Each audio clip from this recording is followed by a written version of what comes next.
მოგესალმებით მაყურებლებო. ჩვენ ვიმყოფებით ეროვნულ ბიბლიოთეკაში. ბიბლიოთეკის ხელმძღვანელობა მომიწვია მე და უნდა ვისაუბროთ წიგნებზე, ლიტერატურაზე, მწერლობაზე.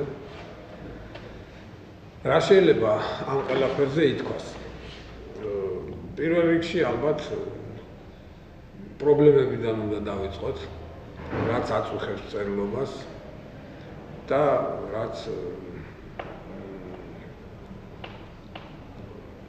რაც შეიძლება როგორღაც რო შეიცვალოს უკეთესობისკენ. ერთი შეხედვით თითქოს და მწერლის საქმე სხვა ხელოვნების სხვა ასე ვთქვათ სფეროში მოღვაწე ადამიანებისგან თითქოს და უფრო ადვილად საკეთებელია.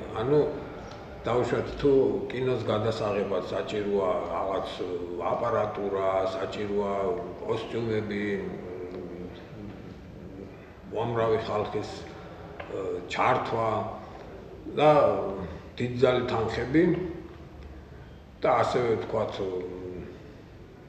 ოპერის დასადგმელად ან რაღაც ბალეტის იმასაც ყველაფერს ამას სჭირდება ძალიან დიდი ასე ვთქვათ ძალისხმევა უამრავი ხალხისა და უამრავი თანხებია ამისაც საჭირო. ეს ერთობლივი პროდუქტია ასე ვთქვათ. მწერლობა, მწერლის საქმე შედარებით მარტივადაა თითქოს და უნდა იჯდეს ვთქვათ აქვს საშუალება მწერალს დაჯდეს აწრიპინოს კალამი და შექმნას თავისი ნაწარმოებები. მაგრამ სწორედ აქ არის ძაღლის თავიც დამარხული. დღესდღეობით ხალხი ბევრად უფრო განათლებულია, თანამედროვე 21 საუკუნეა. წერა-კითხვა ყველა მიცის, ინტერნეტით თითქმის ყველა სარგებლობს. ინფორმაცია ძალიან დიდ ინფორმაციას იღებს ადამიანის სხვადასხვა წყაროებიდან და ნორმალური ადამიანი უკვე ხდება ინტელექტუალი. რა კი ასია? წერა პრინციპში შეუძლია ყველას. და ძალიან ბევრი ადამიანი დღესდღეობით წერს.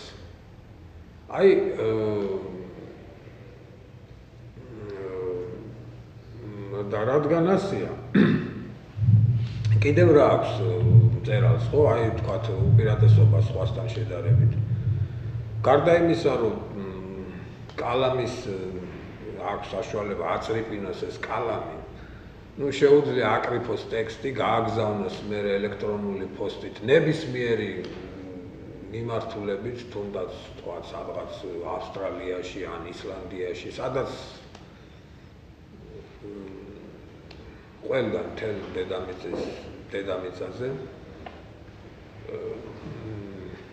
მაგრამ სწორედ ეს დიდი რაოდენობა მწერლებისა ქმნის ერთგვარ სამწერლობო ოკეანეს, რომელიც იმდენად დიდია, რომ შენი გაგზავნილი ტექსტი უნებურად ემსგავსება ბოთში ჩადებულ რაღაც წერილს, რომელსაც თქვათ ვიღაც კუნძულზე მოხვედრილი ადამიანი ბოთში რო ჩადებს და გადააგდებს ოკეანეში და გაუშვებს და ის მერე რომელი დინება წაიღებს იმ ბოთლს, სადღაც დაიმსხვრევა თუ ვიღაც იპოვის და ბოთლად გამოიყენებს ან ზვიგენი გადაყენებს, უკვე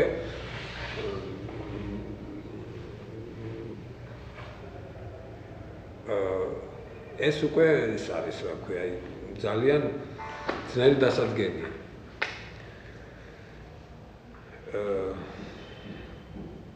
ამის გამოა, რომ ხშირად გამომცემლები განსაკუთრებით უცხოელი გამომცემლები, რედაქციები ჟურნალებისა სხვა ქვეყნიდან გამოგზავნილ ტექსტებს ეკიდებიან ცოტა არ იყოს უნდობლად. და თუ ეს ავტორი არ არის, თქვათ, ცნობილი, არ არის რაღაც აი რეიტინგის მაღალი რეიტინგის მქონე, უბრალოდ მე მგონი არც კი კითხულობენ ხშირ შემთხვევაში. ანუ წაუკითხავი რჩება ბევრი ტექსტი. იმიტომ რომ ფაქტიურად შეუძლებელია ამ ყველაფერს ასეთი ზღვა მასალის გაცნობა. ხო და აი რა შეიძლება რომ გაკეთდეს ისეთი, რომ ცოტათი ეს საკითხი ცოტათი დადებითად გადაიჭრას. აი რა შეუძლია მწერალს რომ საამისოდ გააკეთოს. ალბათ როგორღაც მაინც მე კიდე რა მინდა და მეთქვა. კიდევ წიგნებს ანუ მწერლის ნაწარმოებებს ეხლა გაუჩნდა უამრავი კონკურენტი კინოს სახით, ვთქვათ, ინტერნეტის სახით, სადაც არის უამრავი მასალა, რომელიც ასე ვთქვათ კონკურენციას უწევს ადამიანს, მწერალს. ანუ თუ კი მკითხველი, ვთქვათ, თუ კი მკითხველი აკეთებს არჩევანს წიგნსა და ფილმის ნახვას შორის, ანუ როდესაც არის, ვთქვათ, ნაწარმოები, ხო, რომელიღაც ავტორის და ამ ავტორის იმავე ნაწარმოების მიერ გადაღებული ფილმი. ვერ გაამტყუნებ მკითხველს, რომ თქვათ, არ შეუძლია მას არ აქვს დრო 300 გვერდიანი რომანის წასაკითხად მოიცალოს, მაგრამ საათნახევარს გამოყოფს საიმისოდ, რომ ამ რომანის მიხედვით გადაღებული ფილმი ნახოს და წარმოდგენა შეექმნას. ესე იგი, უკვე ტექსტი პროზაული, მე უფრო პროზაზე ვლაპარაკობ, იმიტომ რომ მე თვითონ პროზაიკოსი ვარ. მოთხრობა იქნება ეს თუ რომანი იქნება თუ თქვათ ცელი მოთხრობა ან მიკრორომანი მაინც უკვე ემსგავსება თავისებურად პიესას.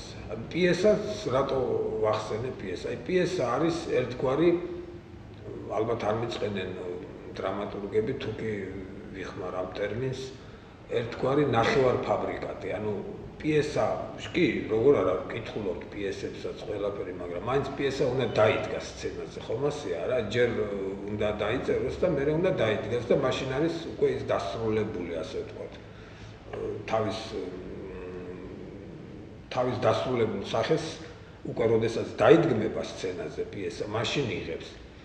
და აი რაღაც მსგავსი, რაღაც პარალელიც ალბათ შეიძლება გაიგოს უკვე პროზასა და კინოს შორის. ანუ როგორც ჩანს, უნდა შევეგუოთ აი ამ ახალ რეალობას, აი ამ მას, რომ წიგნმაც უნდა მიიღოს რაღაც სხვანაირი ფორმა. აი როგორი რა ვიცი, ალბათ ის ელექტრონული წიგნებია, არის წიგნები, აუდიო წიგნები, რომელსაც თქვათ ჩართავ, მიდიხარ, მგზავრობ, ან სახში რაღაცას აკეთებ, დაუშვათ სახში ფუსფუსებს, თქვათ, დიასახლისი არა, ან მძღოლის ის საჭესთან და ჩართავს და ის აუდიო წიგნი კითხულობს ნაწარმოებს და ეს თავის საქმეს აკეთებს და ის კითხულობს. აი ეტყობა როგორც ჩანს თანამედროვე ცხოვრება ასეთ რაღაცებს გვთავაზობს და ჩვენც დაჟინებით და ასე იმათ არ უნდა მოვითხოვოთ, რომ არა წიგნი მაინც ეს წიგნია და კი ბატონო წიგნია და ის ყოველთვის წიგნი იქნება, მაგრამ მაინც რაღაც ევოლუციას განიცდის წიგნიც.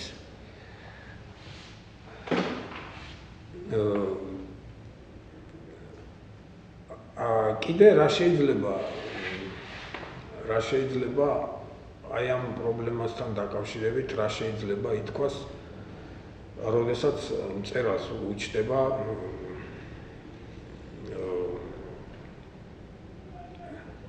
პრობლემა სახელმდობ იმისა, რომ მისი ნაწარმოები რჩება წაუკითხავენ. როგორ შეიძლება რომ დავეხმაროთ მწერალს? ნუ ჯერ ეს ერთი ჩემი აზრით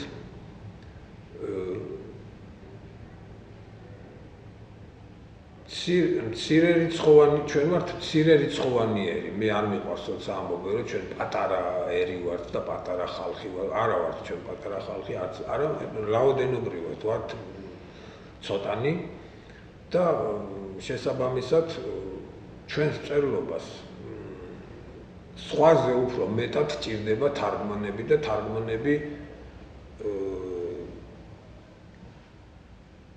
სხვა ენებზე. ანუ კი საჭიროა, როდესაც თქვათ ინგლისურიდან, ან იტალიურიდან, ან გერმანულიდან ითარგმნება, ან თუნდაც ნებისმიერი სხვა ენიდან ითარგმნება ქართულად წიგნები, მაგრამ ჩემი აზრით მაინც ბევრად უფრო საჭიროა, რომ ჩვენი ტექსტები იყოს ნათარგმნი თუნდაც წამყვან ენებზე, აი რომლებიც მე ჩამოვთვალე, წამყვანს შევგულისხმობ იმ ენებს, რომლებზედაც მრავალი ხალხი ლაპარაკობს დღესდღეობით. ნუ თუნდაც ინგლისური ავიღოთ, იგივე გერმანული, რუსულიც. და რატომ იცით? იმიტომ რომ აი ეს რაღაცნაირად ეს ყველაფერი გავს ნუ შევადაროთ ფეხბურთს, ხო, დავუშვათ არის მსოფლიო კლასის ფეხბურთელი და თამაშობს რომელიღაც საქართველოს რომელიღაც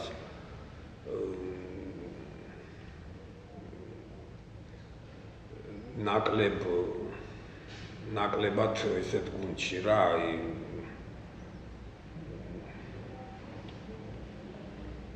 შედარებით უფრო დაბალი კლასის გუნდში. მაგრამ ის თავად ის ფეხბურთელი არის ბევრად უფრო ძლიერი ვიდრე მისი თანაგუნდელები. ეს სრულებითაც არ არის არანაირი თქვათ ქვეყნის ინტერესების ღალატი ან რაღაცა, თუ კი ეს ფეხბურთელი ითამაშებს ინგლისის ან გერმანიის წამყვან გუნდებში. პირიქით ხომასია ის როგორც დიდი თვითმფრინავი რო ვერჯდება პატარა აეროდრომზე, ისევია ის მისთვის ის ფუჭდება ის კარგი ფეხბურთელი, როდესაც არის იმ პატარა იმაში, თქვათ, ლანჩხუთში ან სადღაც გორის დილაში თამაშობს.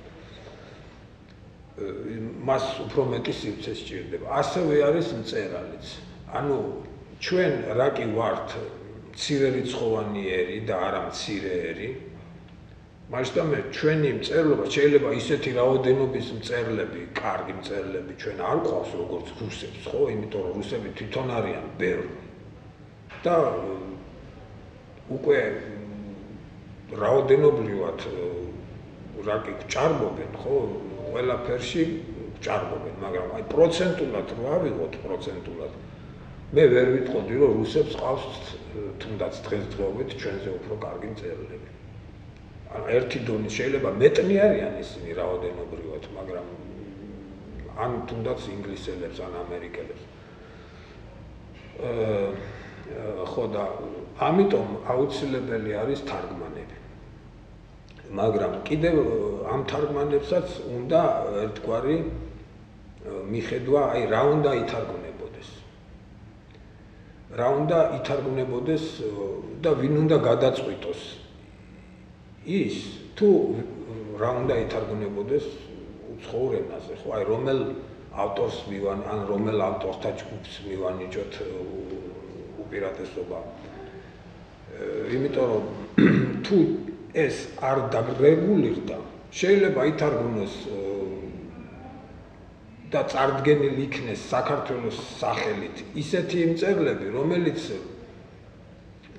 იქ ჩაფლავდება უბრალოდ. და სამაგეროთ მეორე შეიძლება დარჩეს ჭრდილში, რომელიც ის რო წარგვედგინა რაღაცა იქნებოდა. ეხლა ამის გაკეთება დაუშვათ, ხო, მწერლობა რო გავდეს ჭიდაობას ან კრივს ან სირბილს ან რომელიმე სპორტის სახეობას, ცოტა ადვილი იქნებოდა ამისი გაკეთება, იმიტომ რომ დაუშვათ შეჯიბრია ხო საერთაშორისო სირბილში. ჯერ აქ ქართველ მორბენულებს შევაჯიბრებდით ერთმანეთში და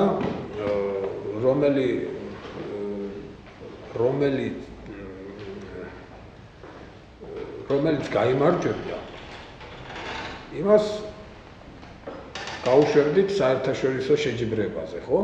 ეს ხდება. ანუ გაიმარჯვა სირბილში ამადა მორბენალმა და ის მიდის მერე ცოტა უფრო პრესტიჟულ შეჯიბრზე, მერე იქიდან კიდევ უფრო პრესტიჟულზე და ასე შემდეგ.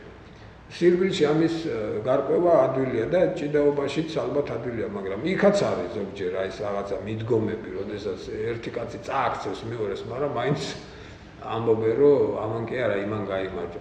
აი ეს ყველაფერი მწერლობაში კიდევ უფრო ასე ვთქვათ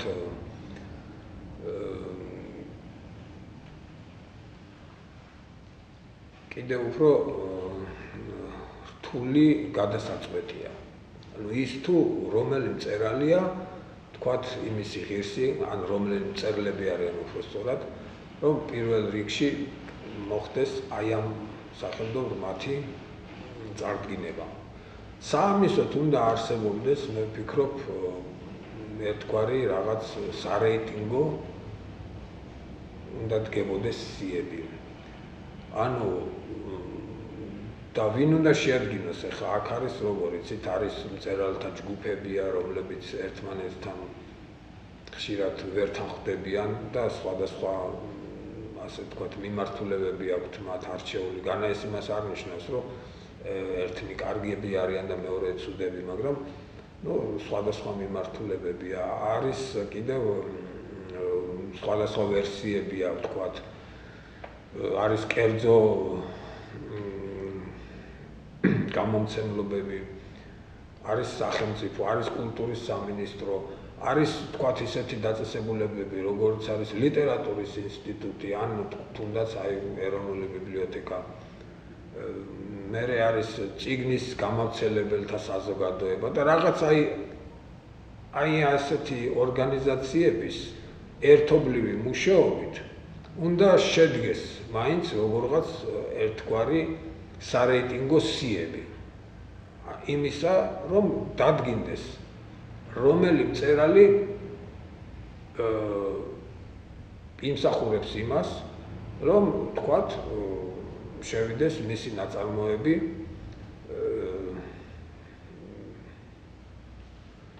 ითარგმნოს და ასე შემდეგ და გაიგზავნოს დაუშვათ სადღაც პრესტიჟულ კონკურსებზე საერთაშორისოზე. აქაც უნდა ტარდებოდეს ასეთი კონკურსები და პრინციპში ტარდება კიდევაც. ნუ ამ მიმართულებით აი ძალიან კარგად მუშაობს ჩემი აზრით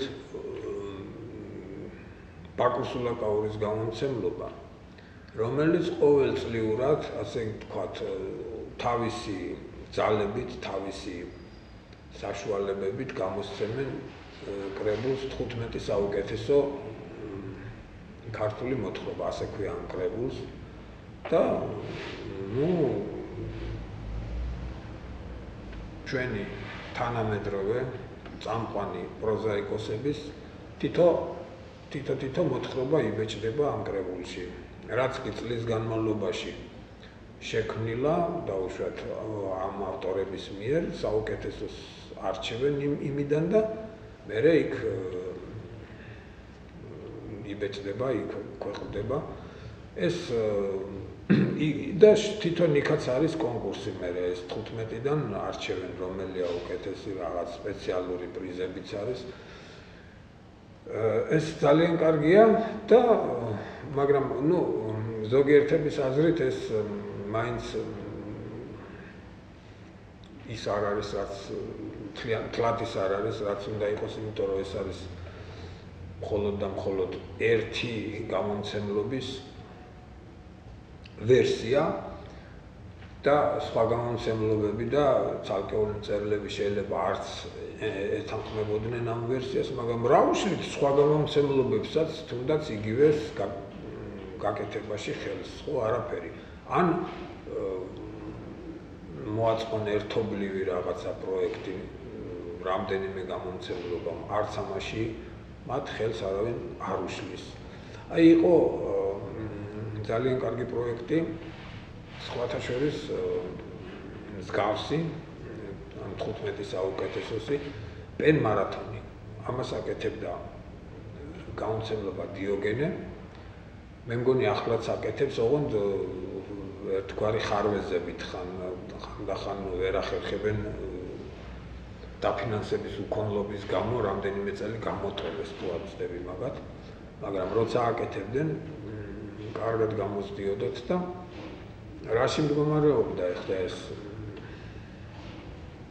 ამ კონკურსის თავისებურება იყო ის, რომ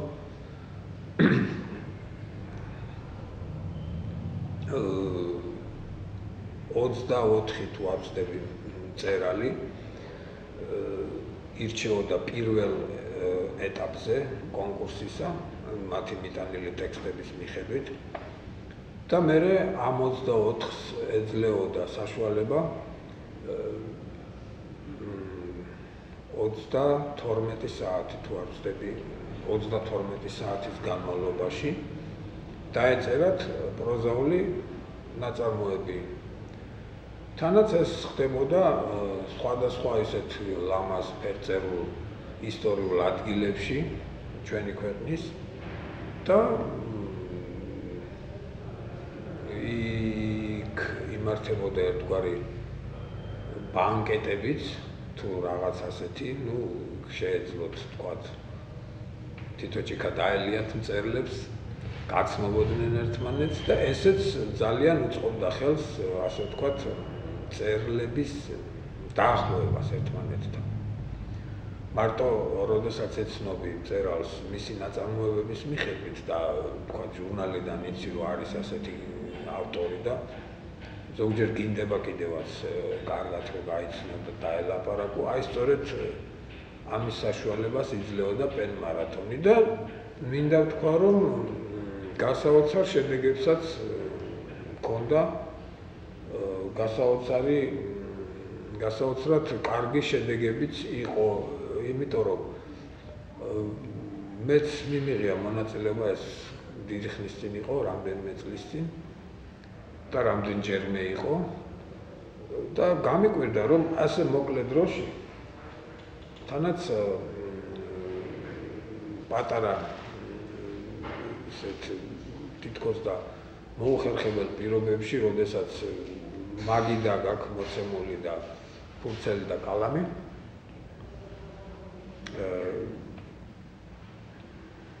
ესეთ მოკლე დროში ახერხებ რაღაცის დაწერას და ეს რაღაცა გამოდის საკმაოდ კარგი და სხვებსაც გამოსდით სხვათა შორის საკმაოდ კარგი მოთხრობები.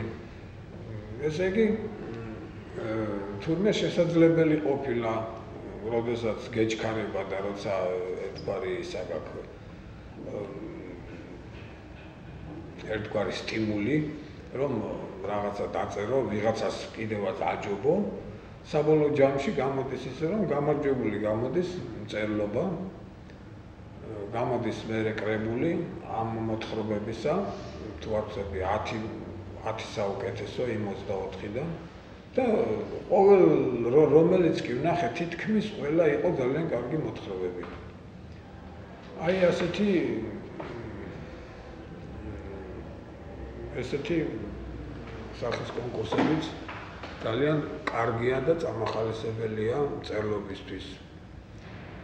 ჩვენ გვაქვს კიდე ესეთი კონკურსები, რომლებიც ითვლება პრესტიჟულ კონკურსებად, საბა მაგალითად, გალა.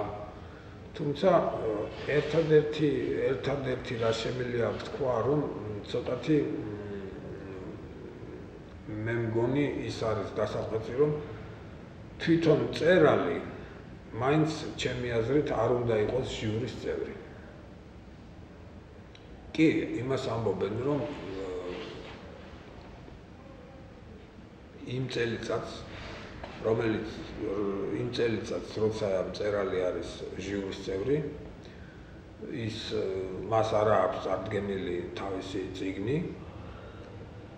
და მასშტაბი ის არის მიუკერძოებელი აქედან გამომდინარე. ნუ იმ წელიწადს შეიძლება არც აქვს წიგნი წარდგენილი, მაგრამ გაისაც წარადგენს რა მნიშვნელობა აქვს, ხო? აი აქაც უკვე რაღაც მეგობართა წრეები, რაღაცები რომ გამოერიცხოს. ჩემი აზრით მაინც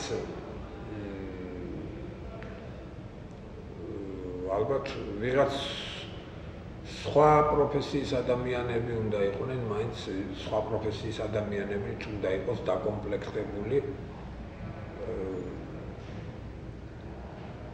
ჟიური და არა მწერლებით. ეს იგივეა, რომ აი დავუშვათ, სპორტი ხო არის არა,